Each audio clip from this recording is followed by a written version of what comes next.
Bom dia a todos. Eu queria saudar, em nome do Dr. Luiz Camargo, todos os aqui presentes, né, e agradecer por estarem aqui participando desse nosso evento. Eu queria parabenizar o Ministério Público do Trabalho, em especial a Procuradoria Regional do Trabalho da 17ª Região e a Coordenação Nacional de Combate ao Trabalho Escravo do Ministério Público do Trabalho pela realização deste evento e agradecer em especial a deferência à minha pessoa pelo convite de estar na coordenação dessa mesa. Eu gostaria, então, de chamar as duas debatedoras, né? A nossa mesa, o tema que vamos discutir nesse momento, chama-se o trabalho escravo no Brasil, passado e presente, né? E eu convido, então, a professora doutora da Universidade Federal do Espírito Santo, Vânia Carvalho de Araújo, para compor a nossa mesa.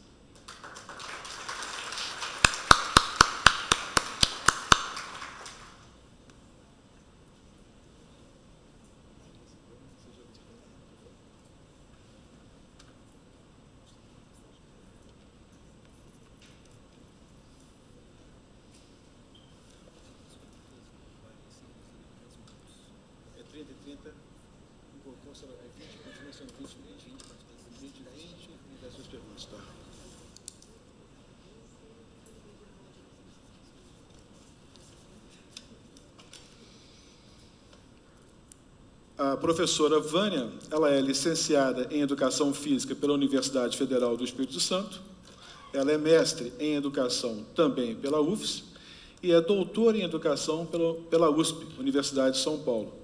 Atualmente é professora adjunto 3 da UFS, onde atua nos cursos de graduação em Pedagogia e pós-graduação em Educação, e é a secretária de Educação do município de Vitória. Gostaria também de chamar para compor a nossa mesa a professora doutora Marcela Soares Silva.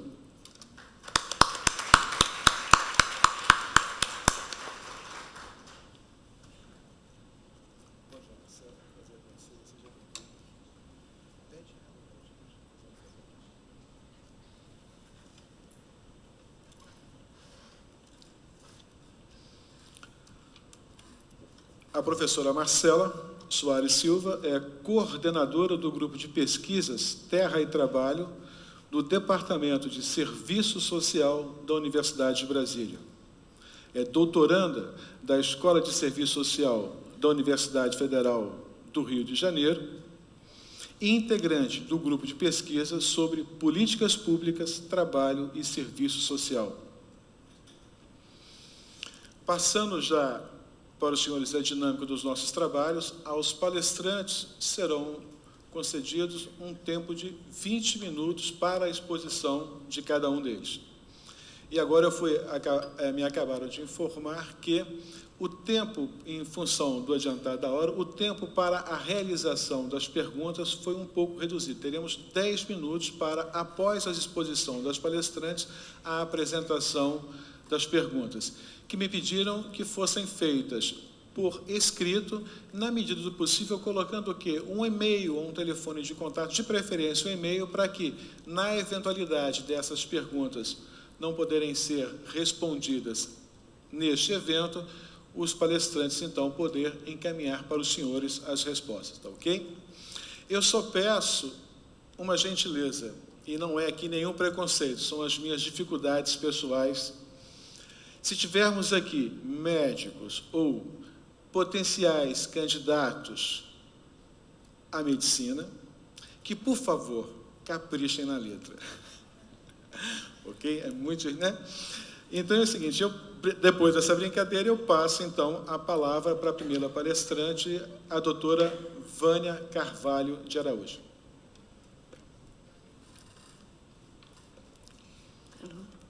Bom dia a todos e a todas.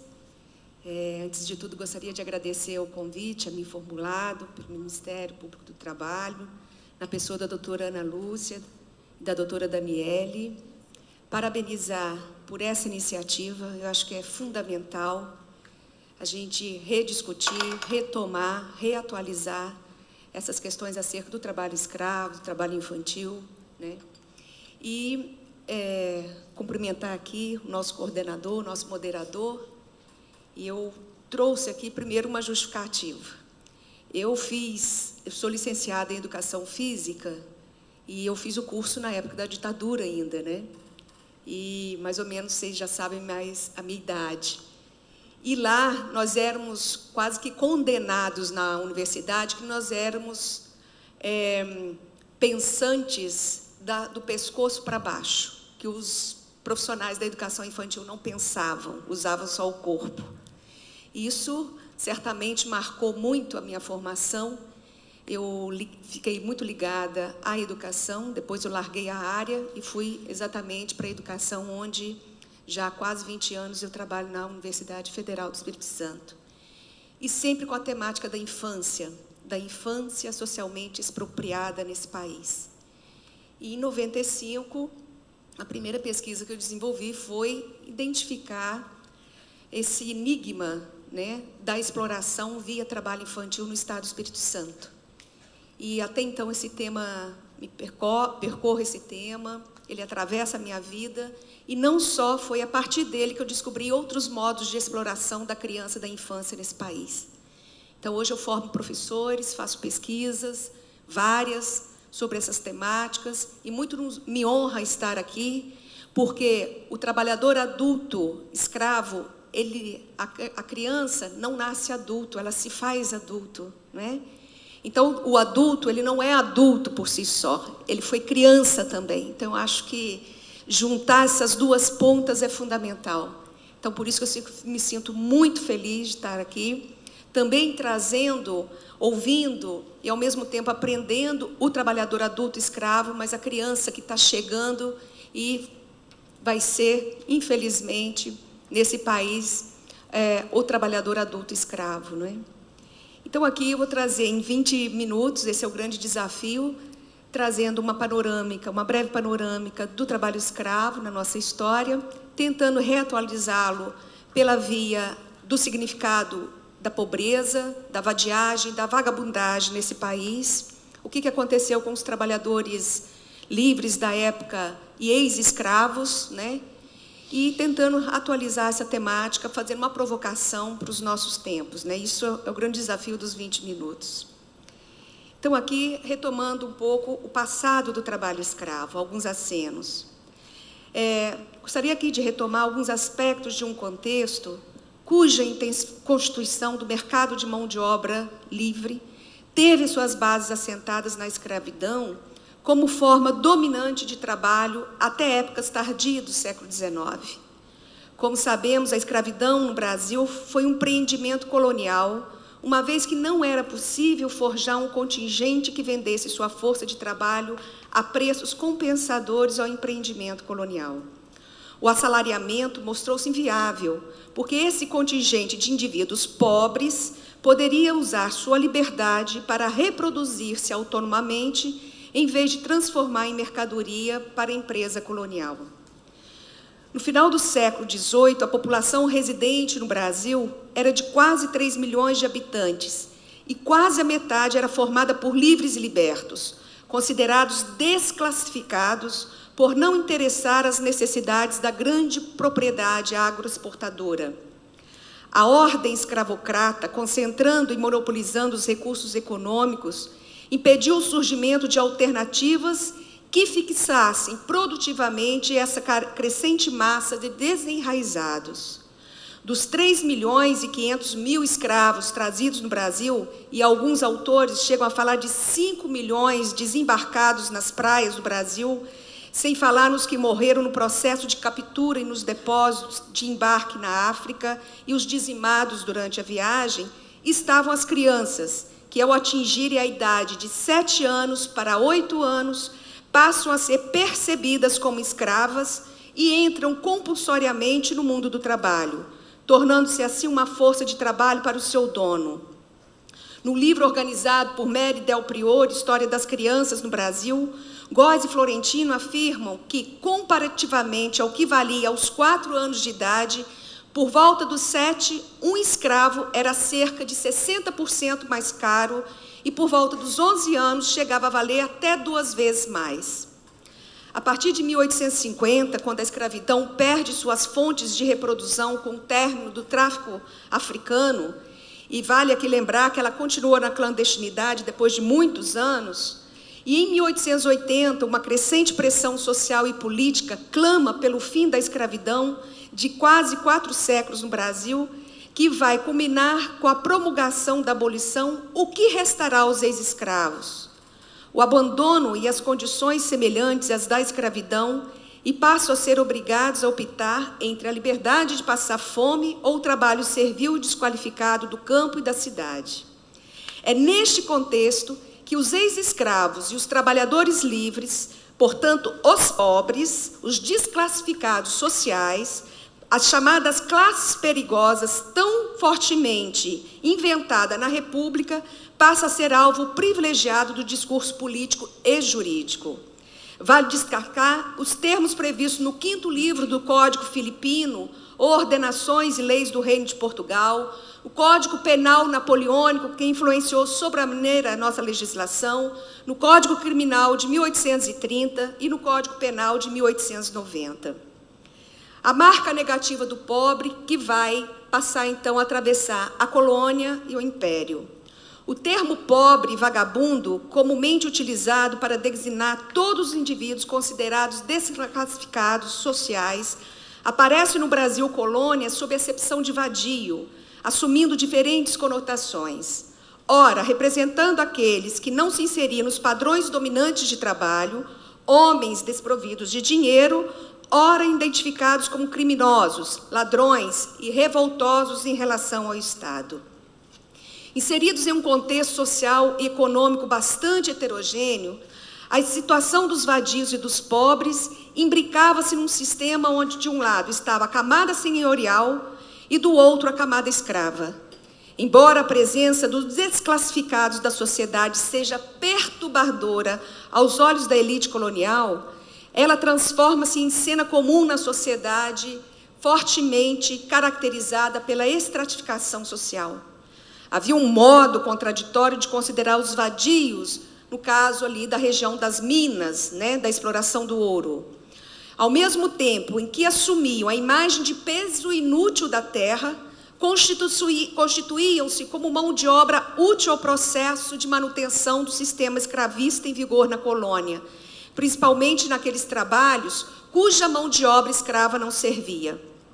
A desqualificação do homem livre e pobre não era, portanto, uma prerrogativa do processo de exploração do ouro da região das minas. Ela atravessa todo o sistema colonial e adquire outras visibilidades no império, sobretudo nas regiões onde a agricultura se transformava numa força motriz de utilização e manutenção da mão de obra escrava. No regime de escravidão, o trabalho para a população livre tornou-se uma condição degradante de existência e perda de liberdade. Era preferível buscar outros meios de subsistência a permanecer nas fazendas e submeter-se às ordens senhoriais. Aos escravos, que se transformavam em libertos, era preparado um terreno onde a liberdade adquirida passou a ser objeto de novas medidas coercitivas adotadas por uma sociedade fortemente influenciada pelos fundamentos escravocratas.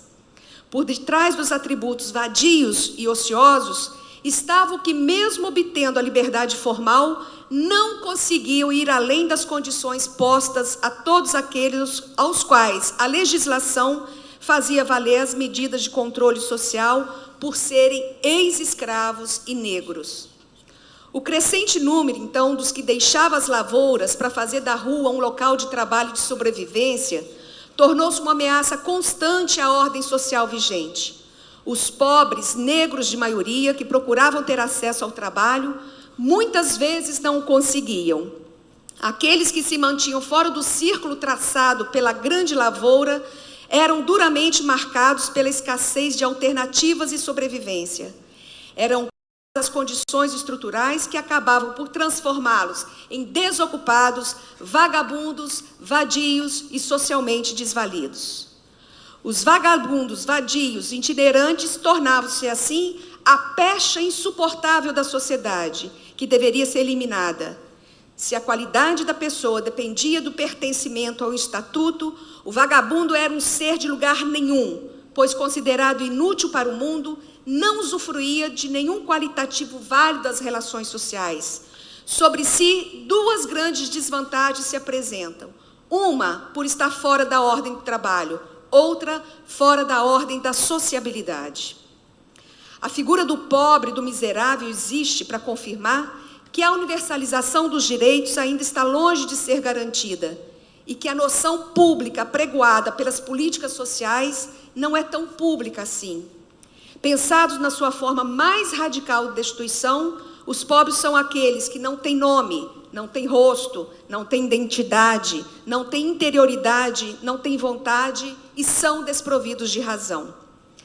A reposição frequente e assustadora das desigualdades, da exclusão na trama das relações sociais, acaba reintroduzindo no campo das diferenças ontológicas a lógica econômica como medida de pertencimento social e de suposto reconhecimento da individualidade. Como observou Hannah Arendt, creio que muitos de vocês conhecem do campo do direito, os homens perderam o mundo humano como medida de suas vidas. Há aqui uma pergunta.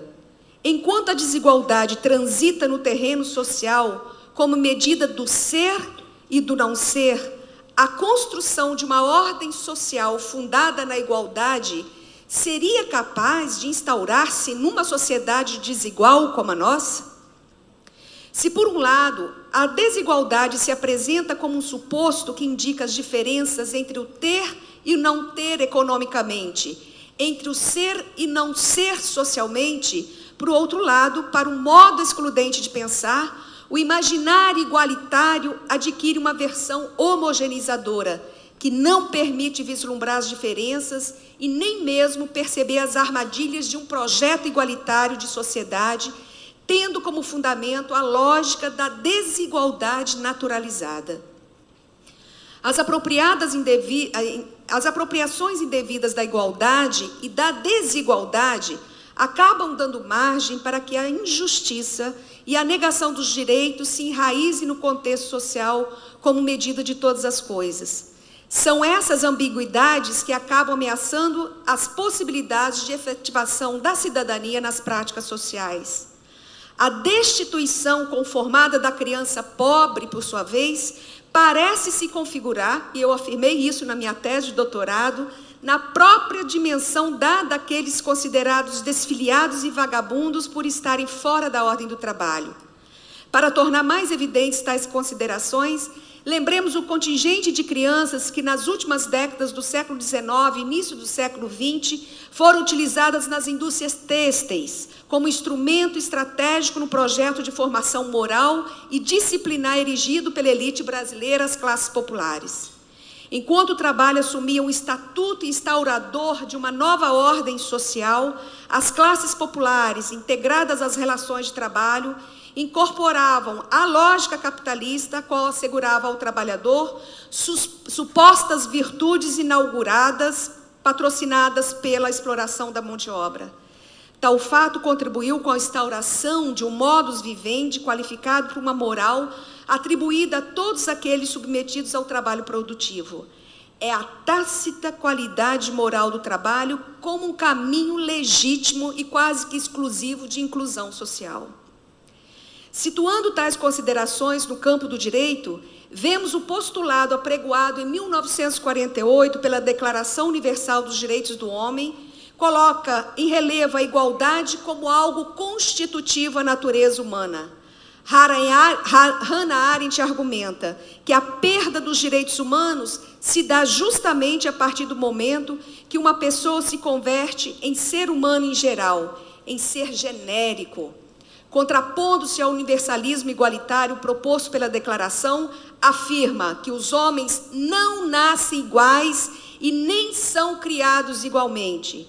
A igualdade, para ela, não é dado por obra da natureza, mas resulta da organização humana.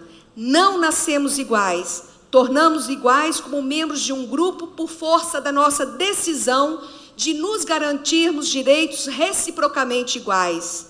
Nas reflexões, a igualdade em dignidade e direitos é algo que vai sendo, então, construído na convivência coletiva de um espaço público compartilhado.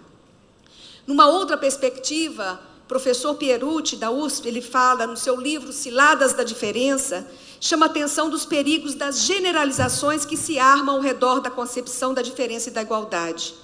Referindo-se aos estigmas produzidos no contexto social sobre a diferença e os distintos significados que a noção de igualdade passa a assumir, ressalta: tratar as pessoas diferentemente e assim fazendo enfatizar suas diferenças pode muito bem estigmatizá-las e então barrá-las em matéria de emprego, educação, benefícios e outras oportunidades na sociedade, do mesmo modo que tratar de modo igual os diferentes pode nos deixar insensíveis às suas diferenças. E isto, uma vez mais, termina por estigmatizá-los e, do mesmo modo, barrá-los socialmente num mundo que foi feito apenas a favor de certos grupos e não outros. Nesse debate, onde as diferenças são percebidas na perspectiva de um universalismo igualitário, o pobre é visto sob uma diferença sem medidas. Privado de seu estatuto político, não tem cidadania. Reconhecido apenas como um ser humano em geral, perde as suas qualidades substanciais, ou seja, a possibilidade de ser tratado pelos outros como um semelhante. Para Arendt, ainda, somente no espaço público é possível construir um mundo comum. Uma história comum, onde a ação e a palavra de cada um são reconhecidas e respeitadas. Uma vez desprovida do mundo comum, a existência social do homem não conta, é excluída de uma esfera compartilhada de valores e significações.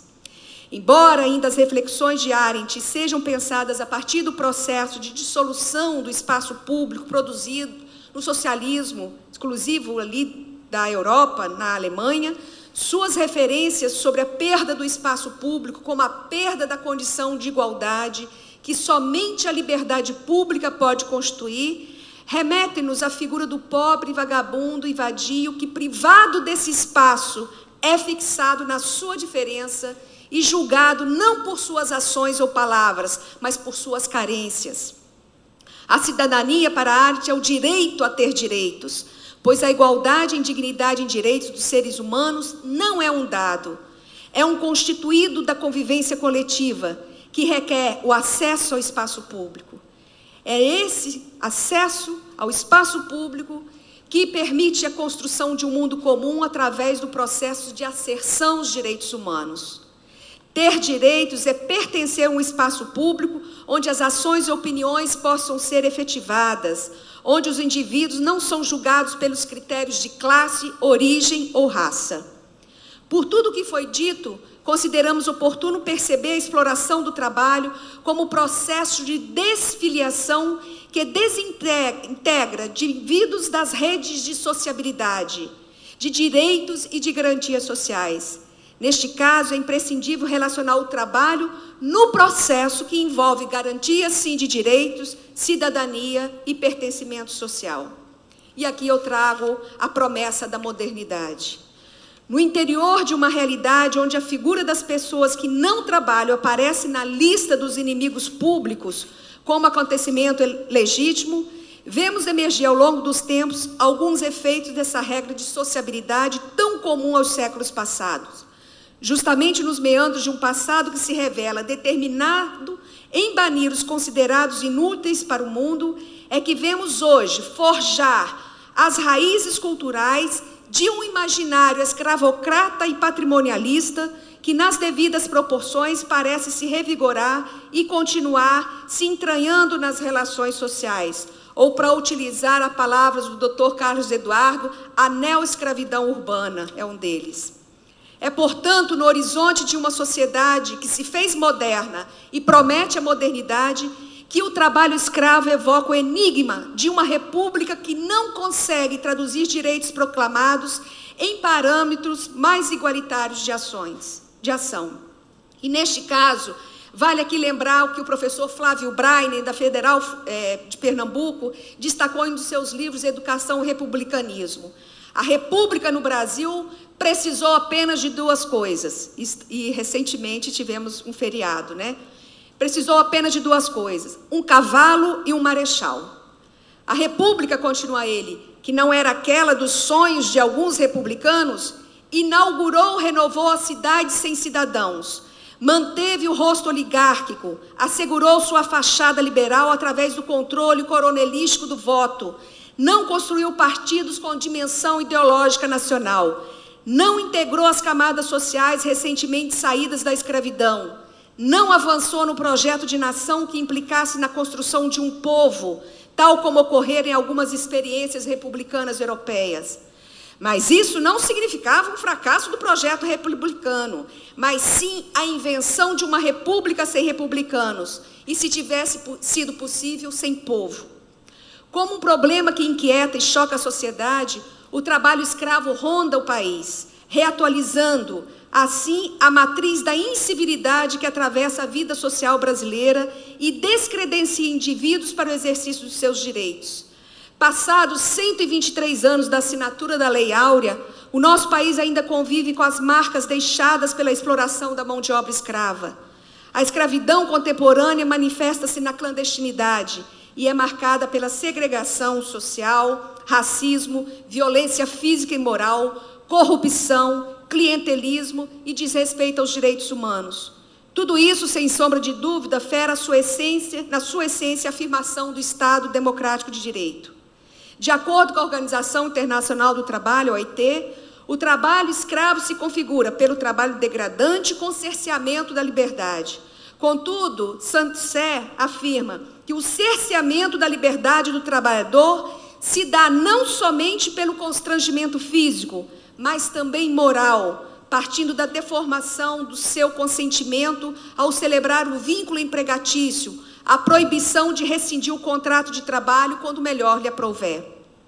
Segundo a Comissão Pastoral da Terra, existe aproximadamente 25 mil pessoas submetidas às condições análogas ao trabalho escravo.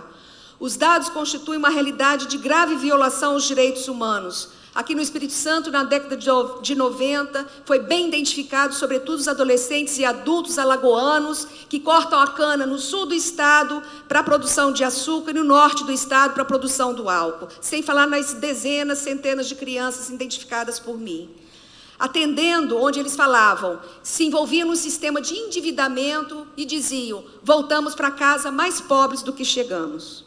Atendendo às determinações do Plano Nacional de Direitos Humanos, em 2003, como bem os senhores sabem, foi lançado o Plano Nacional de Erradicação do Trabalho Escravo.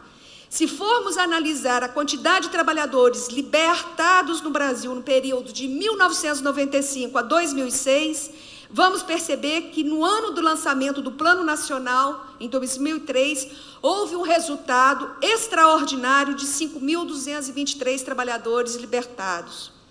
Este ano, a OIT publicou, em colaboração com o Grupo de Estudos e Pesquisas do Trabalho Escravo Contemporâneo da Federal do Rio de Janeiro, uma pesquisa fantástica, qualitativa, cujo título é Perfil dos principais atores envolvidos no trabalho escravo rural no Brasil, com o objetivo de captar as práticas, concepções, valores e expectativas dos trabalhadores, dos chamados aliciadores gatos e dos empregadores.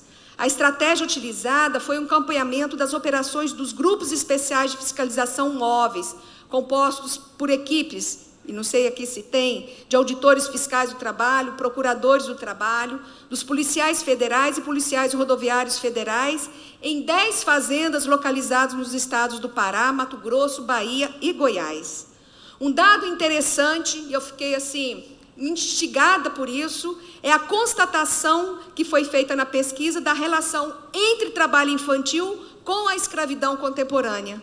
Os resultados da pesquisa apontam que a escravidão contemporânea no país é precedida pelo trabalho infantil. E aí afirma, praticamente todos os entrevistados na pesquisa de campo, 92,6%, iniciaram sua vida profissional antes dos 16 anos. A idade média em que começaram a trabalhar é de 11 anos, sendo que aproximadamente 40% iniciaram antes dessa idade. Isso expõe a importância de continuarmos produzindo estudos, debates e campanhas contra o trabalho escravo contemporâneo, sobretudo nos casos em que sua representação é reatualizada e naturalizada, como recentes evidências feitas pela fiscalização das grifes de roupa, Zara, Gregory, Cobra d'Água, etc. Expõe também a importância, e eu achei muito interessante a capa de um dos folders aqui do nosso material, expõe também a importância de promover políticas públicas articuladas entre governo, esfera privada e sociedade civil organizada, de promover ações fiscalizadoras combinadas com um ágil sistema de combate à impunidade e de inclusão do trabalhador retirado das condições de trabalho. Eu fiquei estarrecida, sobretudo, porque eu sou fiel compradora da grife Gregory, né? Então, eu fiquei estarrecida. Então, desde aquele momento, não estou comprando mais. Por fim, vale ressaltar que, já em 2003, o Plano Nacional para a Erradicação do Trabalho Escravo tinha como primeira proposição declarar a erradicação e a repressão ao trabalho escravo contemporâneo como prioridades do Estado. E isso continua a valer.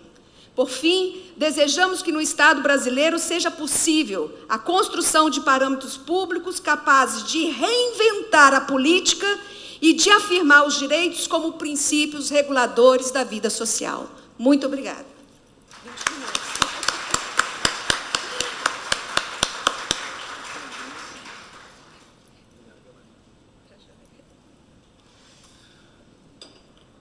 Agradeço aqui as palavras da professora e doutora Vânia.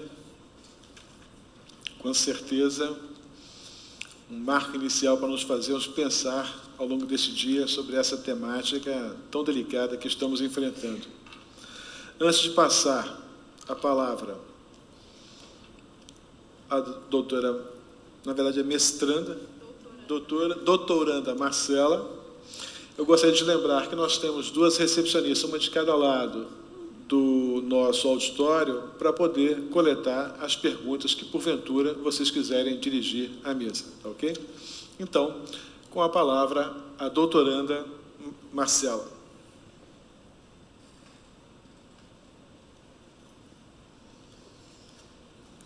Bem, bom dia a todos e todas. Com grande satisfação que estou aqui dando a contribuição para esta mesa, para este debate. Agradeço imensamente o convite para discutir sobre esse tema de extrema relevância para um público que tem fundamental importância para tratar, solucionar esse problema. Eu iniciei o estudo, a minha pesquisa acerca dessa temática no grupo de pesquisa que foi citado aqui, o grupo de pesquisa, Grupo de Estudo e Pesquisa Trabalho Escravo Contemporâneo, mais conhecido como GEPETEC, na UFRJ, coordenado pelo professor Padre Ricardo Rezende.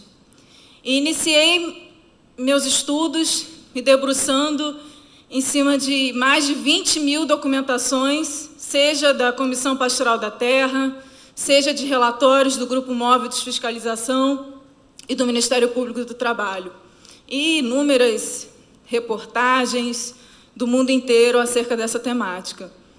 E, como todos aqui, a maioria já deve saber, porque as pesquisas são divulgadas constantemente, que desde 95 já foram libertados mais de 40 mil trabalhadores submetidos à condição análoga de escravidão, aproximadamente.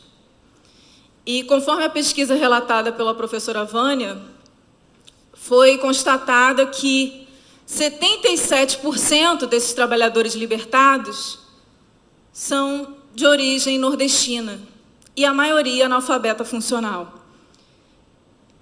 Bem, essas pessoas são submetidas a condições degradantes, são submetidas a condições desumanas, uma verdadeira carnificina, segundo alguns relatórios do Grupo Móvel de Fiscalização do Trabalho. E aí nos perguntamos, como é possível, como explicar tamanha desumanidade em pleno século XXI, em plena sociedade altamente modernizada?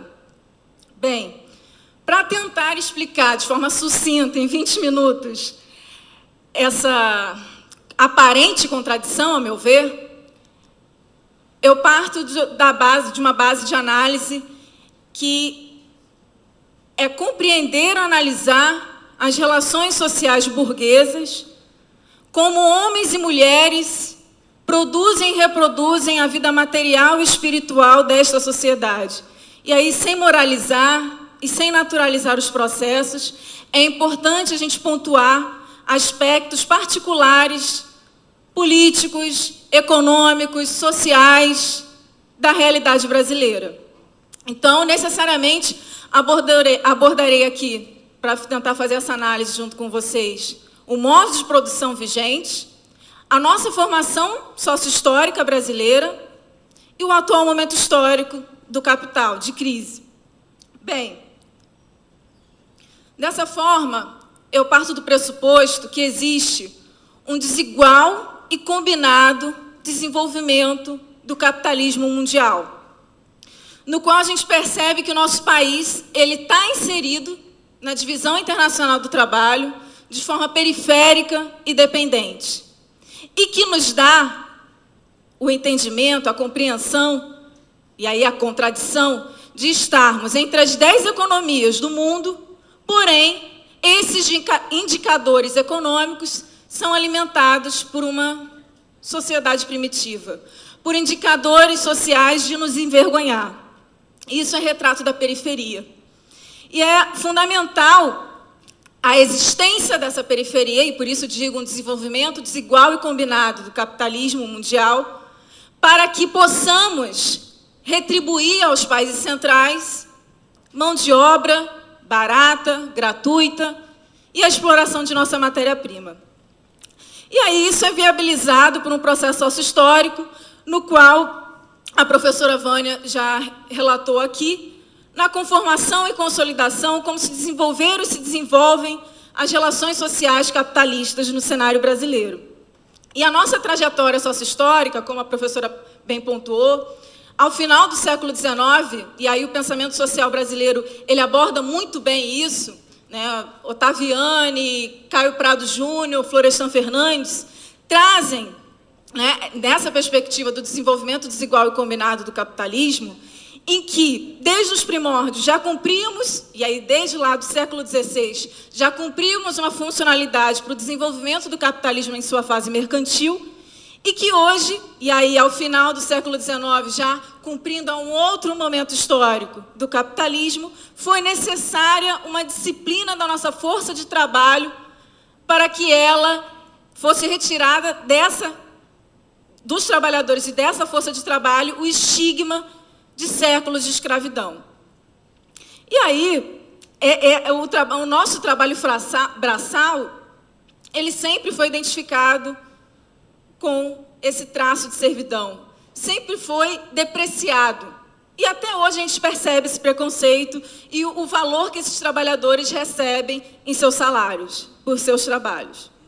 Enfim, sabemos que o nosso percurso de conquistas sociais, ele foi tardio, muito tardio, se comparado aos países da Europa Ocidental. Nós tivemos uma trajetória cultural, sócio-histórica, de modernizações conservadoras, na qual se possibilitou o atendimento de determinadas demandas sociais, tanto das classes dominantes, mas também das nossas classes trabalhadoras, mas que por um processo pelo alto. Um processo pelo alto impedindo a massificação de uma conscientização política da nossa classe trabalhadora. E aí, esse cenário viabiliza uma situação favorável para que a nossa classe trabalhadora se submeta a condições degradantes de exploração. Então, nosso percurso é tardio. E quando a gente se depara ao analisar, por exemplo, a nossa CLT, lá na década de 40, cuidadosamente a classe dominante separou os trabalhadores urbanos dos trabalhadores rurais. Esses últimos só foram conquistar seus direitos, e aí conquistar de forma legal, com o Estatuto do Trabalhador Rural em 63. Então, isso viabiliza, né, a repercussão, a submissão dos nossos trabalhadores, seja ao trabalho infantil, ao trabalho precário e sua forma extrema, o trabalho escravo. O que é notório, e aí não só no nosso país, mas no nosso país, países periféricos como um todo, a forma de produzir e reproduzir a vida material desta sociedade, ela sempre mescla elementos arcaicos, e aí digo pré-capitalistas, e elementos capitalistas, modernos. Porém, no cenário brasileiro, por conta do nosso caldo cultural patrimonialista, servil, clientelista, essas relações estão muito mais constantes, as arcaicas, viabilizando a otimização dos lucros. Então, a nossa força de trabalho, né, assim como, por exemplo, a de outros países periféricos, como a China, a Índia, e aí por conta dessa trajetória histórica desigual, a gente percebe a submissão, fruto desses pactos conciliatórios das classes dominantes, em submeter a nossa classe trabalhadora numa dupla exploração. A exploração pela classe dominante nacional e, consequentemente, nessa duplicidade, uma exploração para a classe dominante internacional. Então, vejam, quando a gente conquista tardiamente, em primeiro lugar, a gente nunca teve um estado de bem-estar social. Nunca obtivemos um welfare state. Né? Tivemos, sim, um estado de mal-estar social nos termos do Chico de Oliveira, né? Em que não tivemos uma proteção social universal. A nossa Carta Magna de 88 nos garantiu grandes conquistas, imensas conquistas, mas que não são concretizadas. E aí, como o procurador-geral aqui já bem pontuou no início da apresentação do seminário, em que é um grande avanço a nossa Constituição Federal. Porém, existem artigos lá que viabilizam essa forma de exploração. E aí eu penso, pegando o pensamento de um filósofo húngaro chamado Stefan Mészáros, em que ele aborda que, na sociedade burguesa, há um aspecto inerente, que é a chamada ilusão jurídica. A ilusão jurídica, nada mais, nada menos, funciona em que a lei, a legislação, ela funciona conforme os interesses da classe que possui supremacia, possui poder. E em nossa nação, por conta da nossa trajetória sócio-histórica, vemos que a impunidade ela é maior do que em qualquer outro lugar. A impunidade e a ilusão jurídica. Então, é importante explicitar, né, como o procurador explicitou, como a bancada ruralista, como os interesses da classe dominante impedem com que a lei seja cumprida. Então, eu chamo isso de ilusão jurídica. E aí, pensando esse cenário de trajetória sócio-histórica, um modo de produção vigente que visa, em primeiro lugar, o lucro, temos um atual cenário, um atual momento histórico de uma das maiores crises da humanidade. Uma crise dos alimentos, né? Segundo a FAO, houve um aumento de 109% no valor dos alimentos desde o início do século, deste novo milênio. Há uma crise ambiental, há uma crise energética e uma crise do capital. E aí, a gente se depara, articulado a isso, a uma criminalização dos indivíduos. A culpabilização dos indivíduos em relação ao seu fracasso, a criminalização dos processos reivindicatórios, ou até a morte. Né? A gente tem vários casos aqui de pessoas juradas de morte porque estão na luta contra o trabalho escravo. Né? O professor Padre Ricardo Rezende saiu do sul do Pará, por exemplo, porque estava jurado de morte. Então, vejam, é um momento em que há uma crise tamanha, tá? A gente se depara, e aí articulada essa criminalização, a gente se depara as pessoas se submetendo a essas condições para saírem da condição de miséria, ou por acharem natural, e aí a gente vê casos de reincidência, sim, de trabalhadores que já foram submetidos a condições análogas à de escravidão. E aí, nas pesquisas, em que foi realizada pelo professor Padre Ricardo Rezende, em que ele perguntou: por que você voltou se você sabia que ia ser submetido a essa condição desumana? E aí, o trabalhador respondeu: bem, eu prefiro estar aqui do que passar vergonha cotidiana na minha comunidade, de estar em condição de desemprego, de não conseguir alimentar a minha família. Vejam, cotidianamente, nos deparamos na mídia, nos meios midiáticos, em que é só você ter força de vontade, buscar sua empregabilidade, que você conseguirá o seu emprego digno. Porém, esquecem de dizer que não há verba e esforço para viabilizar um sistema decente de geração de emprego e renda. Não há esforço para viabilizar 10% do PIB para a educação. Porque, vejam, direitos sociais, educação, qualificação é primordial para acabar com esse caldo cultural de servidão, para acabar com o aliciamento destes trabalhadores. Então, neste momento histórico de crise, e aí o Brasil remando contra a maré, em 88, conquista a nossa Carta Magna, chamada Constituição Cidadã, e o mundo mergulhado já na ofensiva neoliberal. E aí, para citar os exemplos mais clássicos, Ronald Reagan, Margaret Thatcher, e aqui já o projeto pioneiro no Chile com Pinochet, em que traziam que a necessidade de desonerar os custos com a força de trabalho, a necessidade de uma desterritorialização da produção. E aí, com isso, as grandes corporações vão para locais onde existem legislações, mas não são cumpridas, ou em locais que nunca tiveram legislação trabalhista. E aí, vejam, o que eu estou querendo alertar aqui?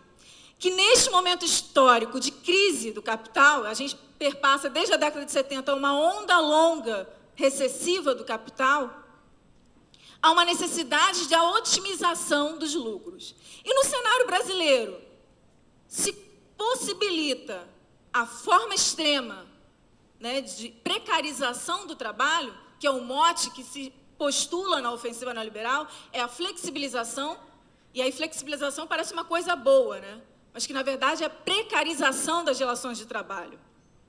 E a desconstrução dos direitos, a retomada da refilantropização dos direitos sociais. Então, não se veste em direitos sociais e se postula a precarização dos direitos trabalhistas. Então, é um cenário muito favorável ao trabalho escravo, muito favorável.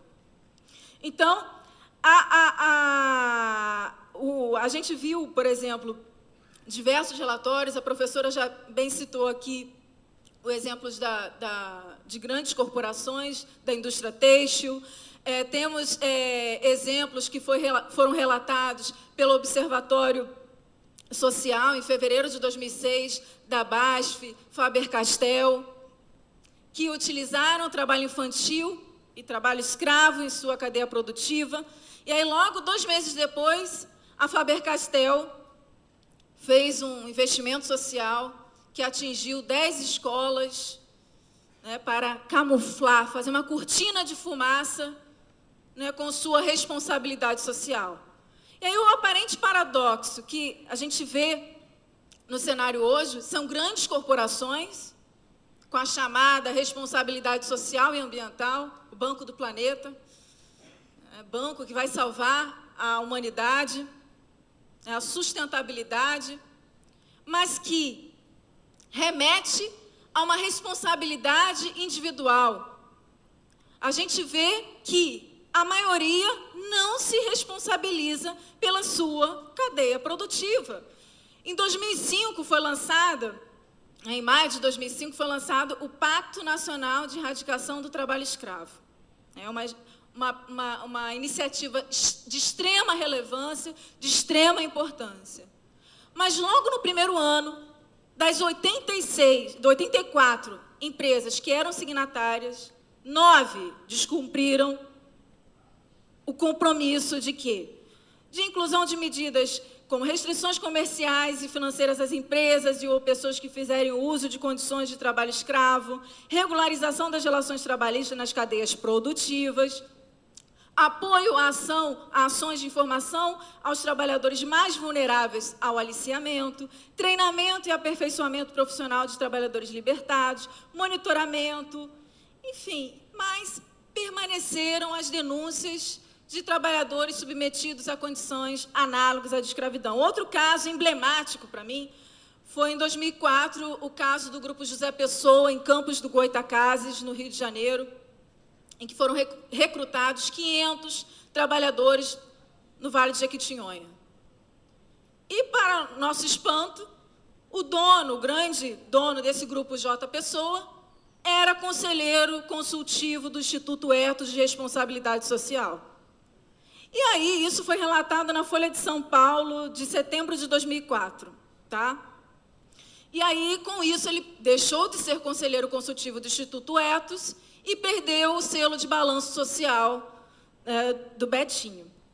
Então, eu vejo que os empresários, eles objetivam difundir essa ideia de compatibilidade entre investimentos sociais e eficácia de produtividade, né, e dos lucros, e que, na verdade, isso na atual conjuntura traz várias contradições aparentes. Várias contradições aparentes, porque, a meu ver, a responsabilidade social cumpre uma função de marketing social, isenção fiscal e como uma cortina de fumaça por meio desses investimentos sociais para encobrir essas irregularidades. E não é só o trabalho escravo que está na cadeia produtiva das irregularidades dessas grandes corporações com responsabilidade social. Então, eu vejo que, para acabar com o trabalho escravo contemporâneo, é necessário uma estrutura que garanta políticas públicas de emprego decentes, não focalistas, e não que retirem só da miséria a população brasileira. É necessário aumentar, por exemplo, o corpo desses fiscais de trabalho, a segurança desses fiscais de trabalho. É importante aumentar a fiscalização e o investimento nestas políticas. E aí, não só isso, né? É importante, e aí os pesquisadores do GPTEC verificaram que a principal política que viabilizaria a amenização e a erradicação do trabalho escravo é a reforma agrária. A reforma agrária e políticas sociais de impacto, e não políticas sociais focalistas. Então, porém, o que a gente vê neste momento histórico do capitalismo é que a necessidade não corresponde à viabilidade conforme os interesses das grandes corporações.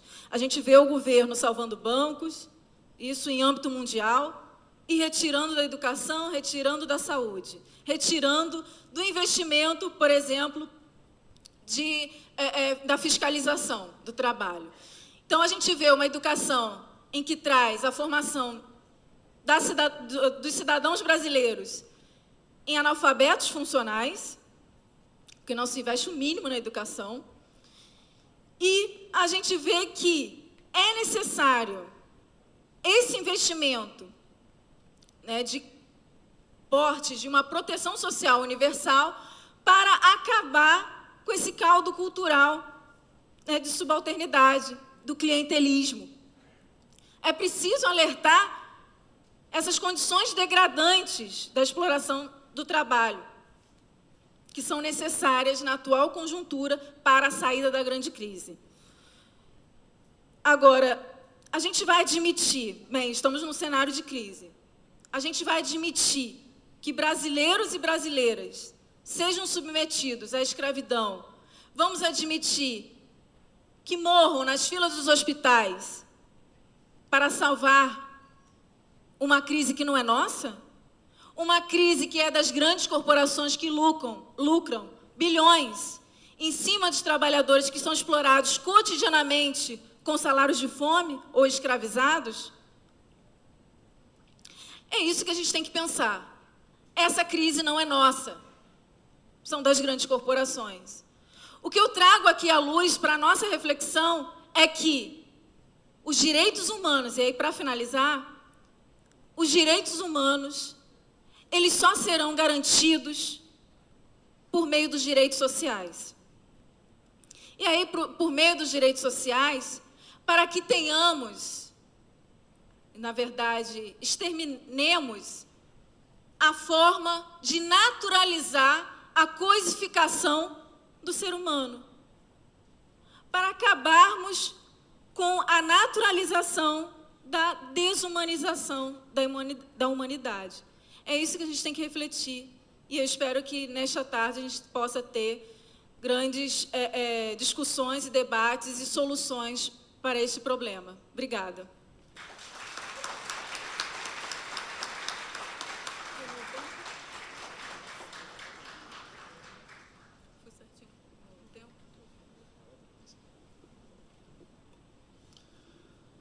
Quero agradecer a Marcela também pelas sábias palavras, né?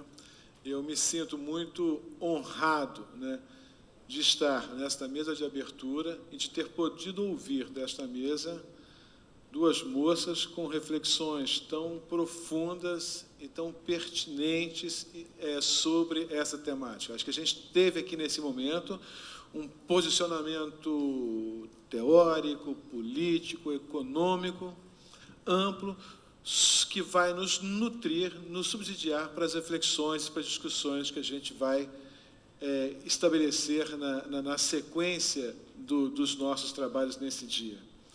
Eu indago se existe algum dos presentes que nesse momento tem interesse em fazer indagações às palestrantes.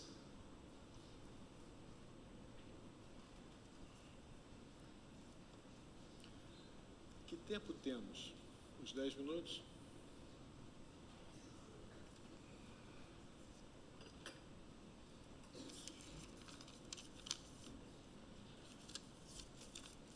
Marcela, Vânia. Caraca. Isso é uma carta. Bom dia. Carlos Magno. Tudo indica. Carlos Magno, dirigidas as duas. Bom dia. Aqui uma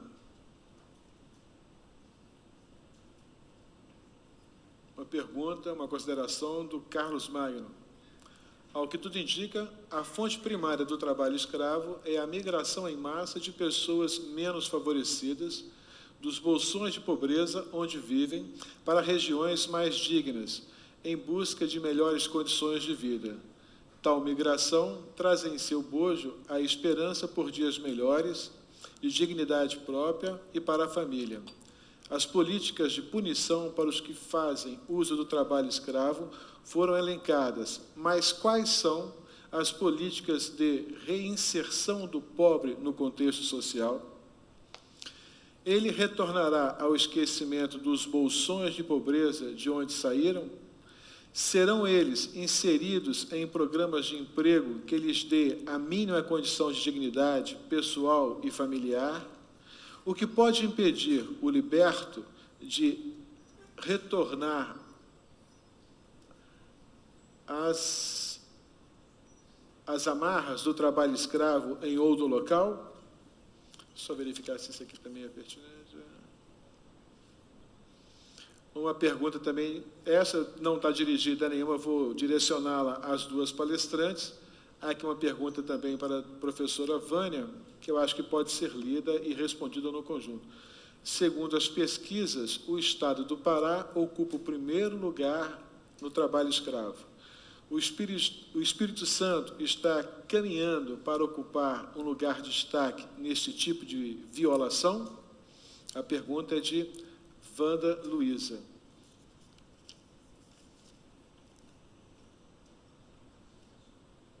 E uma pergunta para a professora e doutoranda Marcela, é da Deise, da UFES. Em um contexto de justiça social, seria mais relevante medir o desenvolvimento do país através do IDH, Índice de Desenvolvimento Humano, do que medir através do PIB, que retrata somente o desenvolvimento econômico? Em uma sociedade de desigualdade absoluta, o que pensa a respeito? Então, foram essas três perguntas que chegaram à mesa, neste momento, e eu vou abrir um espaço, então, para que as palestrantes possam respondê-las em conjunto. Ok?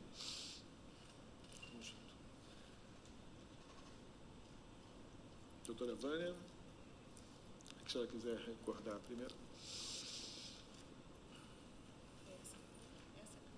Essa é a primeira, dirigida às duas.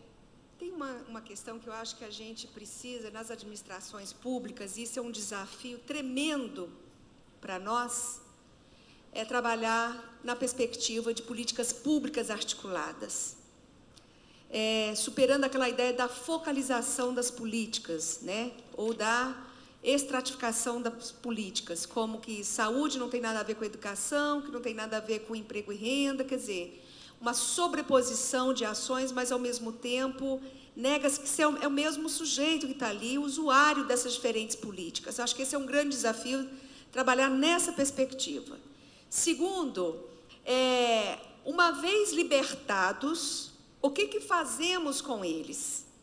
Porque não é só libertar o trabalhador escravizado. Que políticas, quer dizer, que reivindicação há nesse processo e que propostas há em torno do acompanhamento? Eu acho que tem uma questão muito séria aí para nós. Primeiro, ver a ponta, mas ver o início dessa ponta. E eu sou combativa nos estudos e nas políticas de juventude. Falei assim, não pode trabalhar a juventude esquecendo da infância. Porque daqui a pouquinho eles vão ser os jovens lá de 17, 18 anos, 19, e se esquece da infância aqui. Então, acho que o processo inicial, essa infância, essa conscientização. Semana que vem nós vamos ter, e eu fiz questão com a doutora Sueli de fazer falar de um protocolo de intenções entre, no caso, a Prefeitura de Vitória e o Ministério Público em relação à violência contra a mulher. É imprescindível que essa temática chegue aos ouvidos e à formação das crianças, para que ela futuramente não seja uma mulher, pelo menos saiba dos seus direitos, não seja uma mulher violentada, né? Mas o que eu quero dizer políticas consolidadas, articuladas.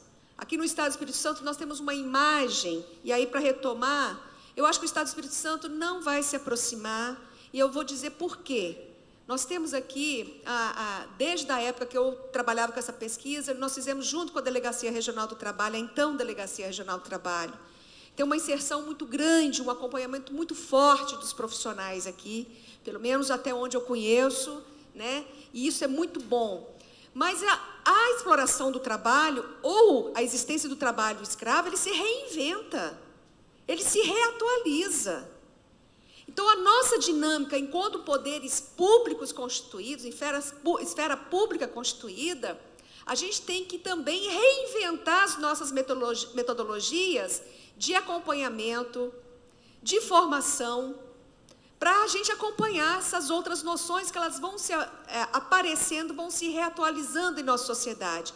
Por exemplo, quem diria que o cafezinho tão gostoso que a gente toma, e o segundo estado brasileiro que produz café, seja arábica ou conilon, não interessa aqui, mas que por trás disso há uma cadeia, sim, de exploração de mão de obra. E eu me lembro que, convidada pelo Centro de Comércio Café, né, nós ficamos 1 ano e meio, e aqui é um descontentamento, sim, de trabalhar numa intervenção séria nas lavouras cafeeiras capixabas, e que não foi para frente. Não foi para frente. 1 ano e meio. 1 ano e meio participei da elaboração desse trabalho, com metodologias, com indicação, com a chamada geral junto aos entes ali municipais, estadual. Fui membro da Comissão de Erradicação do Trabalho Infantil nesse estado. Podíamos chegar até um determinado momento, daí para frente não chegava, porque aquilo que a professora colocou, né, interferia nos interesses maiores da sociedade. Então, nós temos que ver isso também, como que reinventar a política e as políticas sociais é fundamental. Não é só retirar o trabalhador. O que nós podemos demandar da sociedade, né? E eu acho que as leis estão aí, elas têm que ser ressignificadas a partir do momento que retiramos. É que nem o que aconteceu com os ex-escravos no passado. Os libertos. O que colocavam para ele? Como que eles eram acolhidos na sociedade? Como classes perigosas, como peste inútil. Então, esse relato que ela trouxe de que o trabalhador tem vergonha diante da sociedade de não trabalhar, como se fosse a única referência de inclusão social, o fato dele ser produtivo nessa sociedade capitalista. Então, nós temos aí que demandar de políticas públicas, e eu não vou só puxar a sardinha para o meu lado, a educação, sim, tem uma discussão nacional aí, de debate, de reclamo para investimento maior na educação, mas eu sempre afirmo da necessidade de políticas públicas articuladas. É a família, não é o trabalhador isolado, é a família que tem que ser pensada, né? É a mulher, são os provedores familiares, são as crianças que estão ali, e não basta só retirá-lo, né, desses casos. Eu acho que é um passo importantíssimo retirá-lo dessa condição análoga ao trabalho escravo, mas também exigir um efeito mais rápido possível dos poderes públicos constituídos de garantir a perpetuação da dignidade ou a reconstituição da dignidade desse trabalhador. E com relação ao Estado do Espírito Santo, eu acho, quiçá, e é uma impressão que eu tenho, pelo menos aquilo que eu acompanho, eu não quero que ele se assemelhe ao Pará, mas eu quero que, na medida do possível, o Estado do Espírito Santo reconheça as suas dificuldades, os seus desafios, e não comparando com outros estados, mas ele, por si mesmo, ele tem vários desafios que têm que ser superados, né? Então, eu acho que, nesse aspecto, está aí as minhas observações. Obrigado.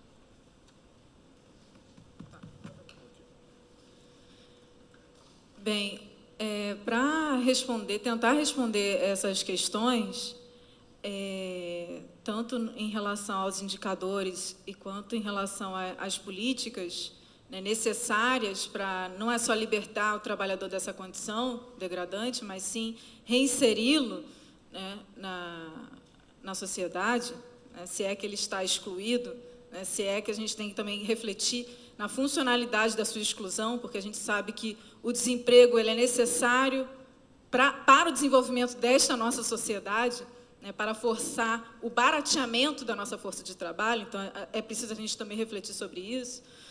Mas é importante ressaltar que a gente vivencia, como já pontuei aqui, um momento de retrocesso social. Todos aqui devem estar acompanhando na mídia o que está acontecendo na Grécia, o que está acontecendo na Inglaterra, na França, as revoluções árabes. Enfim, é um momento de perda de direitos dos trabalhadores no cenário internacional. E é um momento em que devemos nos contagiar com esses processos reivindicatórios. Por que nos contagiar? Porque só com a luta, com o embate político, é que a gente vai conseguir efetivar uma proteção social decente. E aí digo, uma proteção social decente é um aparato de políticas sociais, e aí concordo plenamente com a professora Vânia, no sentido de que a educação é primordial, mas não uma educação que camufla, por exemplo, nossos dados. Diminuiu a taxa de analfabetismo, porém aumentou a taxa de analfabetismo funcional. Então, vejam, os indicadores, né, apontados, né, já nos chocam, né, em relação ao nosso PIB, em relação aos nossos indicadores econômicos.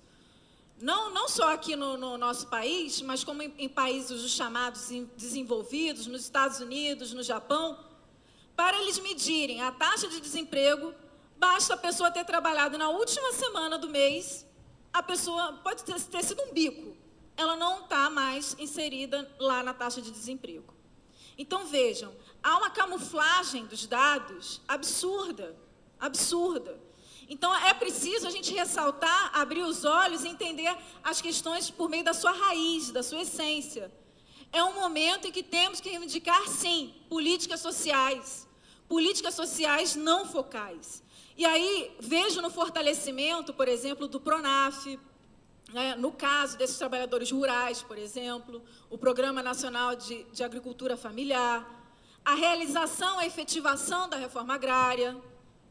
Então, vejam, e aí no cenário brasileiro a gente se depara com esse momento de retrocesso social desde 95, com a implementação do Ministério da Administração e Reforma do Estado, que a gente teve o ministro Bresser Pereira, aí no início, reivindicando a parceria público-privada, a gente vê que, na parceria público-privada, a gente tem um problema grave com as ONGs, e aí a CPI das ONGs, que não seguiu o seu percurso até hoje.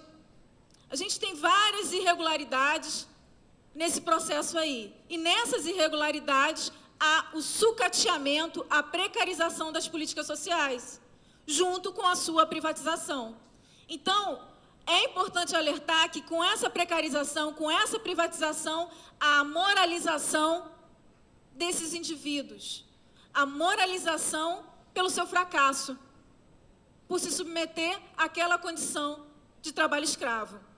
Então, eu vejo que é importante pensarmos e efetivarmos, e eu acho que já foram pensadas inúmeras estratégias para reinserir esses trabalhadores. Já foram pensadas inúmeras estratégias. O problema é que não há investimento público eficaz para garantir a exterminação do trabalho escravo, do trabalho infantil. Então, vejam, é um problema estrutural, é um problema que tem que ser encarado da sua raiz. E, para ser refletido aqui, a gente precisa repensar a forma em como essa sociedade se organiza e se reproduz cotidianamente.